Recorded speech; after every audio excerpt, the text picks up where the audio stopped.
All right, welcome everyone. We're Semblance of Sanity. I'm Caleb. I'm Jacob. And we're here for Zombieland Saga, Season 2, Episode 11. All right. Oh boy! Yeah, it's time for revenge. Yeah, but things that are potentially a problem. Power outage. Although that also kind of helped because then the reporter wasn't able to send his story because the power went off right before he did.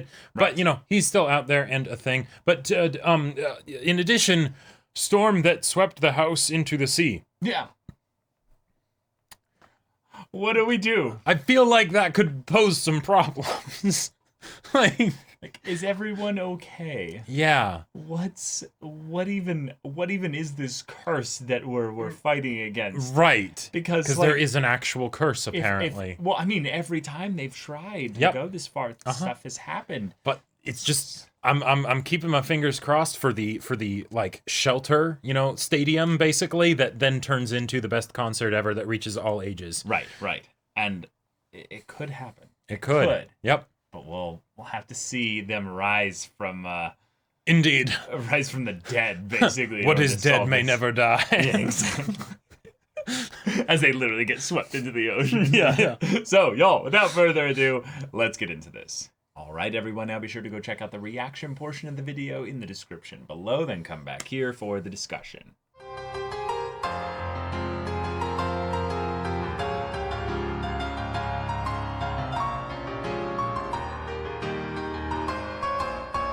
Yeah. That was awesome. That was really good. That was great. Like, because it had to happen eventually, right?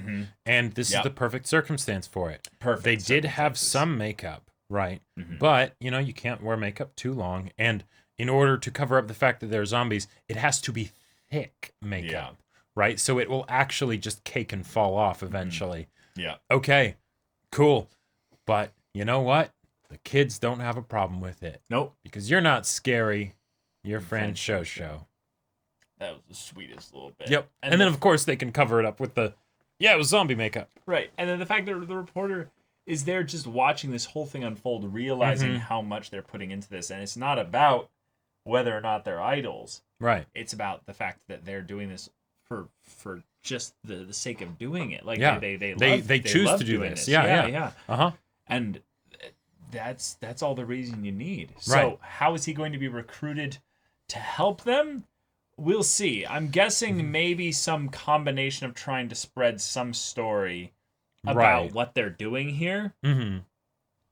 But that's really going to be tricky without pulling some shenanigans, because right now, obviously, there's going to be clips of them probably on TV on a broader scale, because this is an event that would be probably a national level disaster, I would say. Right, yeah. Flooding of that scale, like hitting like one prefecture totally and then spilling over into causing power outage amongst many others. Right. But shit, okay, they're still going with this. Kotaro has re-emphasized his resolve and kind of almost had an emotional connection with his past self, who was really wanting to do what he could to help Sakura back then even. So yeah, I'm not sure if that was something where it was like, this is what we're getting with Kotaro and we're going to keep it to that, or if it's the beginnings. Yeah, the beginnings, like the appetizer for now, but eventually we'll get the full course meal of Kotaro's backstory. I think both can totally work. Well, I think we've had multiple teases of his backstory, but it's more the thing of like, will this change his character in the long term, learning more about who he was in the past and what his connection to Sakura means in the here and now. Because because he had a connection with Sakura back then, that could give him a personal motivation as to why he's doing these things for her specifically. And then the Saga thing is where he's just like, oh, and I need one more. Well, might as well bring Sakura into this. But it's the thing of where this is not just Saga's dream or the old man's dream or Kotaro's dream or even Sakura's dream. It's a this is about dreams. This is a bonfire of dreams, even. Right. That's why we had the One Piece. Yeah, exactly. Kotaro's situation, in some ways, feels kind of similar to Franchouchou's situation of being secretly zombies. Right? Okay. Because what Kotaro does, right, Yeah. of being the go, go, go, you know, Yeah. right? That's something that he very much puts on, but it's also an Totally. active, but it's a choice that is deeply rooted in who he is, Right. right? So you could look at it and say that it's fake, or say that he's, you know, using these girls, right? Sure. Like, and that's a very genuine concern that the reporter had, right? Yeah, You know, and it's not a bad. I'd say it's not a horrible interpretation either. He exactly kind of right. is using yeah. them. Well, and it also kind of feels like it could be that fun little bit of like subversion, but also commentary on the idol, you know, like just industry in general, right? Where you have some reporter that's like, hey, but what about the well-being of these girls that are performing? sure. You know, what's going on here, right? That Yep, I could totally. totally see that being something that happens a lot, where you have these investigative journalists that are like, let's get to the bottom of this. People need to know about this. Oh no, okay, this is good. They're working good, hard, yeah. but they want to be doing this. Okay, Right, cool. right. You know, great. But then with the whole thing of, oh, Kotaro knew Sakura, right? Uh-huh. There's potentially more to the motivation than meets the eye, right? Is that something where, when it gets revealed, right, would it be something of, oh, that's scary, that's a Right. zombie, or no, that's Franchouchou, that's Kotaro, right? You know, Right. and so I personally want to see that happen, because I feel like there's a lot of good emotion that can happen there. Yeah, But, I you know, think her desire to be an idol was communicated enough to him that that's part of the reason why she was revived, Mm-hmm. whereas all the others necessarily have like a specific reason that they were tasked with, like, you would be skilled in this endeavor to save right? Saga. Yeah, that So makes sense. she's kind of the odd one out, unless you know, have the whole thing of, well, coincidentally, in the next door grave was Tai, so maybe there No, was some hiccups there. in Tai that Tai regard. has a very mysterious, complicated backstory that is too crazy for any actual episode to like confirm or deny what it was. and God forbid Tai is actually unleashed upon the world and That's right. shows her true power. Indeed. Who Indeed. knows what it could be? Yeah. But the idea of just they finally get outed as zombies, Yeah, that was great. I that loved was a how it perfect way happened. to handle it. Yep, yeah. and showing the way that they helped the people that were there Before that, before that. And I'm really glad that Kotaro was not there for that scene, because I agree. Yeah, because with the kind of person that Kotaro is, he would have pushed them to do this, probably because it's the, hey, these are people that are your fans or your audience, whether they wish to be or not, right? right. You know, they're take in this, advantage of this. exactly, right? Yeah. And while they definitely benefited from doing this, right, Yes. it was their own decision to do, because they genuinely wanted to help people. Lily starts it not because she wants to put on some performance, but she realizes, oh, hey, these kids are in distress. You know what? That thing I did went viral. I'm going to do that, and I think it'll, you know, cheer them up, right? Uh-huh. And it does. And then, hey, they do more of it, you know? Yeah. But at the beginning, they're, you know, handing out soup and, you know, and things like that, right? Tai is bouncing her head around chasing the kids who are too young to understand really what's going on. Yep. Mm-hmm. There were multiple moments where I loved the jokes that they were subtly kind of dropping in here about the no, Tai, you can't eat that. Right. It's not just the idea that it's a thing that's, you know, like something that is a zombie, but like they already ate stuff before. Right. It's the oh no, that's hot soup. Like that's literally gotcha. the kind of thing that like we can't have going anywhere near your mouth even. Oh, like, that's a great point. I thought it was just something of, there might be a limited supply of those. There are people who actually need that stuff, sure, and that's we also don't. You know? potentially- Yeah. But yeah, But yeah, they also day and night doing all this stuff without rest. Right. No one brought up the idea of like, do they like need to sleep? It's like, Right. they're probably sleeping. Yeah, we they- sleep at some point, so they must do it when we're sleeping. right. Exactly. Yep. Mm-hmm.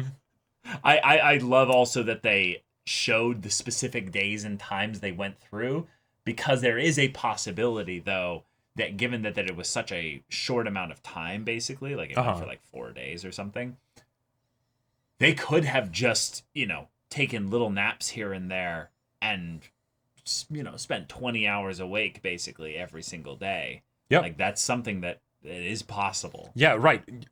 Humans can do that. It's not It's not necessarily healthy or a good idea, No. but you know, you can do that. Yeah. Yeah. But okay. Wow. Yep. We're still doing this. 10 days, I think he said. 16. 16 days. 16 okay. days. And 16 days. Yeah. They have no gear. Mm-hmm. They have nothing, basically. Right. But but you can bet that a whole lot more cameras than normal are going to be on them. So predictions. Mm-hmm. What if we use the reporter guy to bring Iron Frill back? Maybe. I could see that. He could also...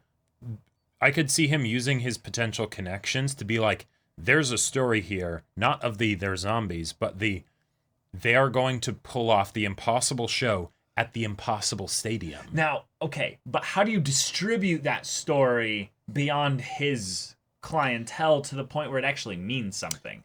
Because I'm thinking basically a bunch of camera crews show up from like different news stations or something like that. But that won't sell tickets necessarily. That's true. That just sets the story up for later after the show, which means no tickets necessarily sold. I think but given this situation, it might be something where tickets aren't sold anyways. Like I don't know. Like, well, okay, we don't know what the state of the stadium is, I guess. And theoretically, the stadium's going to be fine. Like, yeah, so the stadium's probably going to be fine. Yeah. And right, so the real complication is not whether the stadium will be fine, but whether or not they will actually be able to practice and do all of this stuff because, oh God, it's so soon. And right. And then will they sell any tickets? Like, will they get people, the butts into seats, basically? And my guess is that he's going to use him in some ways in order to get butts into seats. But other than their TV appearance that they might have had, which also I made a special note to kind of catch to see if they did this. They didn't really interview them as much as like that they're kind of doing this specifically for Saga or what have you. They kind of just were like, oh, so you guys are doing this. That's cool. Right. It was the focus wasn't on them. The focus was on the disaster that happened. Yes. And this is something that we're doing to help out. Right, exactly. It's not something that would go viral like a scat dance that Lily did. Now, that might be actually one of the things that is the mechanical reason as to where a lot of people would want to show up, because it's 20 million people might have seen that video. Right. So that might be a thing where you then get from that, you get 20,000 people into the right. seats, And also just if a bunch of people in Saga have been displaced from their homes, and like I will bet you that every family whose kids were crying and like Lily and Franchouchou and them basically helped out a lot. Right. It's not just going to be the kids that like the kids will want to go, and then the parents will probably go along with them because of course you got to go with your kids. It's a Disney effect, yeah. Right, it's a Disney effect, but then also the parents themselves want to be there, like as fans, because oh my God, thank you. Thank you, yeah. Like this was an absolute nightmare of a scary time, and you turned it into something that was a bit less scary, at least for the kids. Yes, I think that's going to lead to a good number more than was there the first time. That's not going to lead to 50,000 people, though. That's the thing that I'm still thinking is like, because it's still impossible right now. Like, right, it was still something where it was like 20 or 30 kids maybe that would be watching them perform. Right, so say you go from 500 the first time, right? Yeah. To 1,200 to 1,500 this time. I think that's actually a very reasonable estimate based on what's happening here, except for the fact that, there's also been a disaster. So that actually could lead to people being like, no, we're trying to figure out how to get our house back in order. Yeah, we every month, all the money that we have is emergency fund right now, Right, so like exactly, yeah.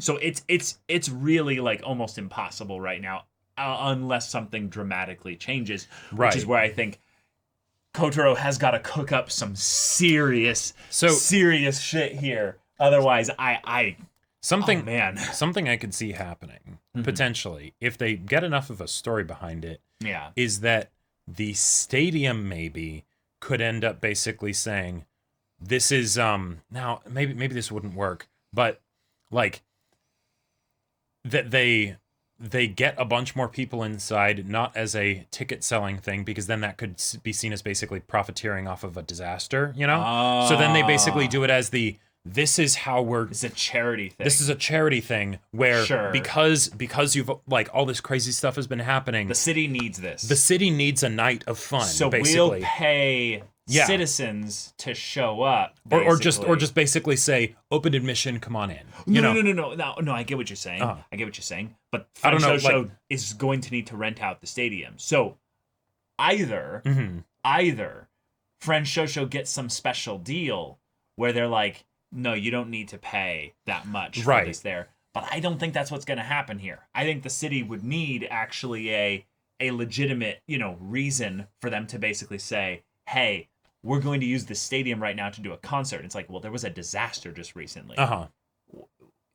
We could, I feel like our efforts could be used, our money or what have you could be used better elsewhere. So that's why I feel like it needs to be about Japan coming to help reinforce the idea of Saga. And it's that legitimacy thing coming from outside to where this saga of Saga, you know. It becomes more of a thing than just Franchouchou being the idol group of Saga, where like Saga is like, yes, you're ours, you helped us in this time. But they're representative of the spirit of Japan, never giving up, exactly. Forward. And turning it into something where then Japan basically is like, we're going to come alongside Saga and help you guys out. And maybe Iron Frill is the way in which they tie in, bring it into I could see that. Maybe they have the deal where it's like, okay, cool, you guys are going to do this. One of us is going to have to open for each other or something like that. It could get all kinds of crazy.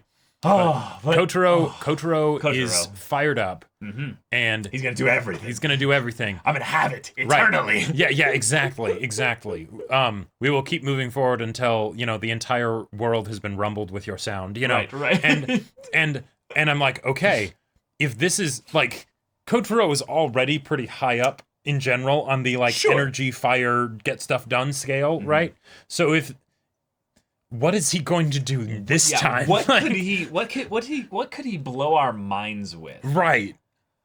The sky's the limit for him, but I also in some ways means I can't actually think up anything. Like my brain can't, other than the stuff we've already mentioned, I don't think I can come up with anything. But he gets a shit ton of fireworks or something, and then he's like, hey, we don't have any Maybe there is some stuff that causes it so they can't have the good equipment or something like that. I don't know, No. And then he's like, "Oh no, that exploding fireworks would be a problem for I think music. Honestly, he's gonna have his work cut out for him just getting them the production level stuff set up. And I don't think that's. Yeah, I think that's actually where the reporter guy is the most useful. Kotaro needs hands. He needs hands that can be put to work. Basically, it takes a village and all that. It takes a village. Yeah. He needs the reporter to get 100 people in as volunteers now. And maybe that's where the performances disaster. God, how? But maybe that's where the performances and the stuff that they did here helps. Okay. The people that basically were helped out, they're like, you know what? Yeah, we'll come help make your show a success, right? They get 500 people or something like that come in and they're like, yep, what do you need us to do? I don't know. Yeah, it's going to be crazy. Again, that wouldn't be butts and seats too. Well, yeah, sure, potentially. So this is going to be crazy. But the fact that this is a finale that we're coming up on, right? And it's been multiple episodes because the previous episode built led into this one, and then we have this, and now, and is this a 12 or 13 episode? 12. Season? This is 12. The last episode. Okay, so the next episode is the last one. Holy shit. This is going to be crazy. But yeah, y'all, thank you so much for watching this episode's reaction and discussion. If you want to see that next episode's reaction and discussion right now, though, go check out the link in the description below for our Patreon. You can get an early access there. You can watch full-length timer reactions there, and all this comes with Discord access, so you can chat with us in the community there about this show, about anime in general, and also be sure to check out our Twitch channel. We stream every weekday. The info's in the description. Yeah, so if any of that interests you, we'll see you there. But until then, we're Semblance of Sanity. I'm Caleb. I'm Jacob. And we'll see you all next time.